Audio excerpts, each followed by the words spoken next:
Assalamualaikum warahmatullahi wabarakatuh. Sahabat pembelajar dimanapun Anda berada, semoga kita selalu dalam keadaan kebaikan, keberkahan, dan keberlimpahan dunia dan akhirat.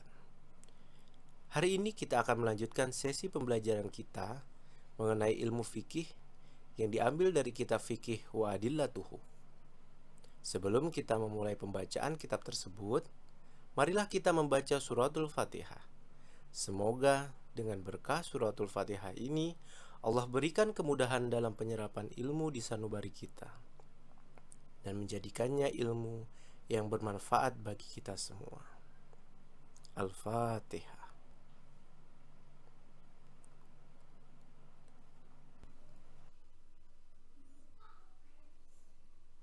Hukum niat. Mengenai dalil-dalil yang mewajibkannya dan kaidah-kaidah syara yang berhubungan dengannya. Hukum niat menurut jumhur fuqaha selain mazhab Hanafi adalah wajib apabila perbuatan yang dilakukan itu tidak syah jika tanpa niat, seperti wudu, mandi selain mandi mayat, tayamum, berbagai macam sholat, zakat, puasa, haji, umroh, dan sebagainya. Namun apabila sahnya perbuatan yang dilakukan itu tidak tergantung dengan niat, maka hukum berniat adalah sunnah. Seperti ketika mengembalikan barang yang digosap atau dimanfaatkan tanpa izin oleh yang memilikinya. Ketika melakukan perbuatan yang mubah seperti makan, minum, dan juga ketika meninggalkan perbuatan-perbuatan yang dilarang atau at-turuq, seperti meninggalkan perkara yang diharamkan dan perkara yang makruh. Karena apabila niat dilakukan, maka hal itu akan menyia-nyiakan waktu dan terhalang untuk melakukan perbuatan yang lebih bermanfaat. Ulama mazhab Hanafi berpendapat bahwa niat adalah disunahkan ketika berwudu, mandi, dan perbuatan-perbuatan lain yang menjadi pembuka atau wasilah untuk sholat, supaya mendapatkan pahala. Namun niat adalah syarat sah sholat, sebagaimana yang ditetapkan juga oleh mazhab Hambali dan Maliki. Penjelasan lebih lanjut mengenai masalah ini akan diterangkan pada bab niat dalam ibadah. Hal ini sebagaimana diketahui bahwa ulama telah bersepakat untuk menetapkan bahwa niat untuk sholat adalah wajib, supaya antara ibadah dengan adat kebiasaan dapat dibedakan, dan supaya keikhlasan dapat direalisasikan dalam sholat. Karena sholat adalah ibadah, dan maksud ibadah adalah mengikhlaskan amal dengan menggunakan semua daya upaya orang yang beribadah hanya untuk Allah. Dalil wajibnya niat banyak sekali. Di antaranya adalah firman Allah Subhanahu wa ta'ala, padahal mereka hanya diperintah menyembah Allah dengan ikhlas menaatinya, semata-mata karena menjalankan agama, dan juga agar melaksanakan sholat dan menunaikan zakat. Dan yang demikian itulah agama yang lurus, agama yang benar. Quran Surat Al-Bayyinah ayat 5. Imam Al-Mawardi mengatakan bahwa kata al-ikhlas biasa digunakan oleh orang Arab untuk menunjukkan arti an-niyah. Dalil lainnya adalah hadis yang disepakati kesahihannya oleh Imam Al-Bukhari, Imam Muslim, Abu Dawud, At-Tirmizi, An-Nasa'i, Ibnu Majah, Imam Ahmad, dan para imam hadis lainnya yang bersumber dari sahabat Umar Ibnul Khattab radhiyallahu an. Dia berkata, saya pernah mendengar Rasulullah Shallallahu Alaihi Wasallam bersabda, sesungguhnya sahnya amal-amal perbuatan adalah hanya bergantung kepada niatnya. Dan sesungguhnya setiap seseorang hanya akan mendapatkan apa yang diniatinya. Barang siapa hijrahnya adalah karena Allah Subhanahu wa Ta'ala dan Rasul-Nya, maka hijrahnya dicatat Allah Subhanahu wa Ta'ala dan Rasul-Nya. Dan barang siapa hijrahnya karena untuk mendapatkan dunia atau menikahi wanita, maka hijrahnya adalah dicatat sesuai dengan tujuan hijrahnya tersebut. Imam An-Nawawi mengatakan bahwa ini adalah hadis yang agung dan merupakan salah satu hadis utama yang menjadi sumber ajaran-ajaran Islam. Bahkan hadis ini adalah hadis yang paling agung dari hadis-hadis tersebut yang jumlahnya adalah 42 hadis. Yang dimaksud dengan amal-amal perbuatan atau al-a'mal dalam hadis tersebut adalah amal ketaatan dan amalan syara', bukan amal perbuatan mubah. Hadis di atas menunjukkan bahwa niat adalah syarat ibadah. Karena kata innama di awal hadis menunjukkan kata hanya, yang berarti mengukuhkan kedudukan kata tersebut yang disebutkan setelahnya, yaitu an-niyah, dan menafikan yang lainnya. Yang dimaksud al-a'mal di sini bukanlah bentuk sisi luar amal tersebut, karena bentuk sisi luar tersebut tetap wujud meskipun tanpa niat. Maksud hadis tersebut adalah hukum suatu amal tidak akan ada tanpa adanya niat. Dengan kata lain, amal-amal syar'i tidak akan diakui tanpa ada niat, seperti amalan wudu, mandi, tayamum, sholat, zakat, puasa, haji, iktikaf, dan ibadah-ibadah lainnya. Adapun membuang najis, maka tidak memerlukan niat, karena dia termasuk pekerjaan meninggalkan dan amalan meninggalkan yang tidak memerlukan niat. Pada ungkapan innamal a'malu binniyat, sesungguhnya amal-amal perbuatan adalah hanya bergantung kepada niatnya. Dalam hadis di atas terdapat kata yang disembunyikan. Namun ulama berbeda pendapat dalam menentukan kata tersebut. Jumhur ulama selain mazhab Hanafi, yaitu ulama-ulama yang mensyaratkan niat, mengatakan bahwa kata tersebut adalah kata yang menunjukkan arti sah. Sehingga maksud ungkapan di atas adalah sahnya amalan adalah bergantung kepada niat. sehingga niat adalah syarat sah. Oleh sebab itu, amalan-amalan yang masuk kategori pengantar atau perantara seperti berwudu, mandi, dan lain-lain tidak akan sah tanpa adanya niat. Begitu juga dengan amalan-amalan yang masuk kategori tujuan seperti sholat, puasa, haji, dan lain-lain.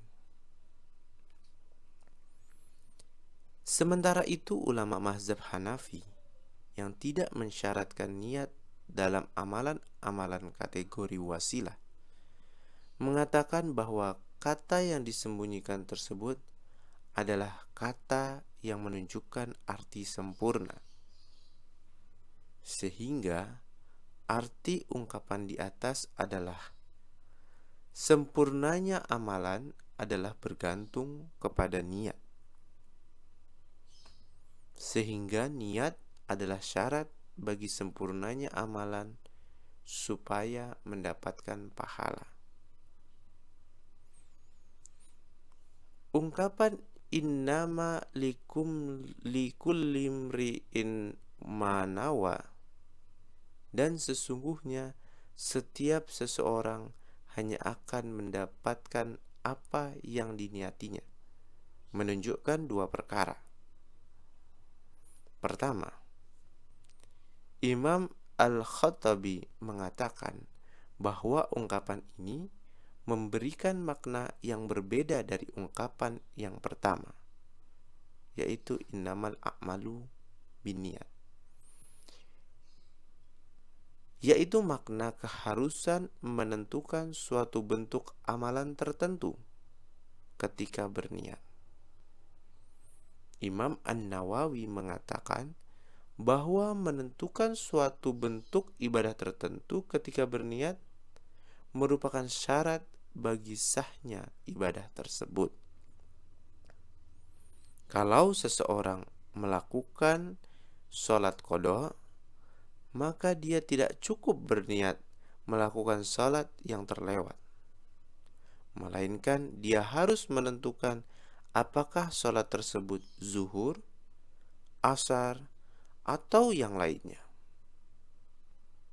Kalau seandainya ungkapan yang kedua ini tidak ada dalam hadis, maka niat tanpa ta'yin sudah cukup, sebagaimana yang ditunjukkan oleh ungkapan yang pertama dalam hadis. Kedua,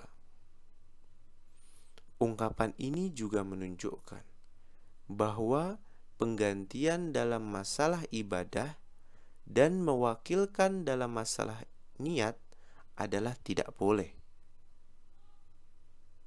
Namun ada beberapa ibadah yang dikecualikan, yaitu dalam masalah membagikan zakat kepada orang yang berhak dan dalam masalah penyembelihan hewan kurban. Dalam kedua ibadah ini boleh melakukan perwakilan baik dalam niat, penyembelihan maupun pembagian, meskipun orang yang mewakilkan mampu melakukan niat sendiri. Begitu juga boleh mewakilkan pembayaran utang. Sebab munculnya hadis ini adalah sebagaimana diriwayatkan oleh Imam At-Tabrani dalam Al-Mujammil Kabir dengan sanad thiqah hingga Ibnu Mas'ud radhiyallahu an, yang menceritakan bahwa ada laki-laki yang melamar perempuan bernama Ummu Qais.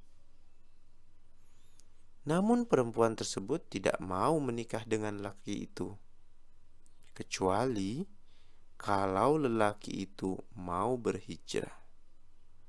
Maka lelaki tersebut kemudian berhijrah, dan akhirnya dia menikahi perempuan tersebut. Kami pun menjuluki lelaki tersebut dengan muhajir Ummu Qais. Kesimpulannya adalah hadis ini menunjukkan beberapa perkara. Yang pertama, suatu amalan tidak diakui oleh syara sehingga ada hubungan dengan masalah dosa dan pahala, kecuali apabila disertai dengan niat. Kedua, dalam menentukan amalan yang diniati secara tepat dan menjelaskan perbedaannya dengan amalan-amalan yang lain merupakan syarat dalam niat. Oleh sebab itu, tidaklah cukup niat melakukan sholat secara umum, melainkan harus ada penentuan sholat zuhur, asar, atau subuh misalnya. Ini adalah kesepakatan semua ulama. Barang siapa berniat, yang ketiga, barang siapa berniat melakukan amal soleh, kemudian ada sesuatu yang menghalanginya untuk merealisasikan niatnya itu, seperti sakit atau bahkan meninggal dunia, maka dia tetap mendapatkan pahala. Karena orang yang mempunyai kehendak untuk melakukan kebajikan, kemudian dia tidak bisa melakukannya, diberi pahala satu kebajikan. Dan apabila berkehendak melakukan kejelekan, namun dia tidak jadi melakukannya, maka dosa tersebut tidak dicatat. Imam Asyuyuti berkata, barang siapa bertekad melakukan kemaksiatan, kemudian dia tidak melakukannya atau tidak mengucapkannya, maka dia tidak berdosa. Hal ini berdasarkan sabda Rasulullah Shallallahu Alaihi Wasallam yang diriwayatkan oleh Imam Hadis yang 6 dari Abu Hurairah radhiyallahu an, bahwasanya Rasulullah Shallallahu Alaihi Wasallam bersabda, sesungguhnya Allah Subhanahu wa Ta'ala mengampuni umatku dari apa saja yang terbetik di dalam hatinya, selagi belum terucap atau belum terlaksana. Keempat, keikhlasan dalam beribadah dan dalam melakukan amalan-amalan syara adalah asas bagi mendapatkan pahala di akhirat, kebahagiaan dan kesejahteraan di dunia. Dalilnya adalah sebagaimana yang ditegaskan oleh Imam Az-Zailai, bahwa orang yang melakukan sholat membutuhkan niat yang ikhlas. Kelima,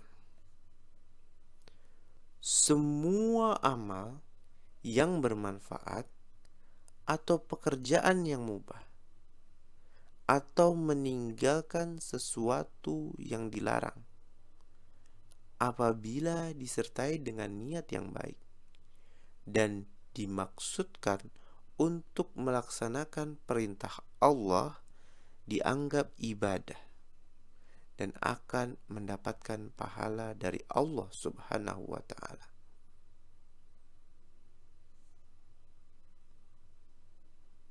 Yang keenam, apabila tujuan ketika mengerjakan sesuatu adalah untuk disenangi orang, atau supaya terkenal, atau untuk mendapatkan kemanfaatan duniawi, sebagaimana yang dilakukan muhajir Ummi Qais, maka orang yang melakukannya tidak akan mendapatkan pahala di akhirat.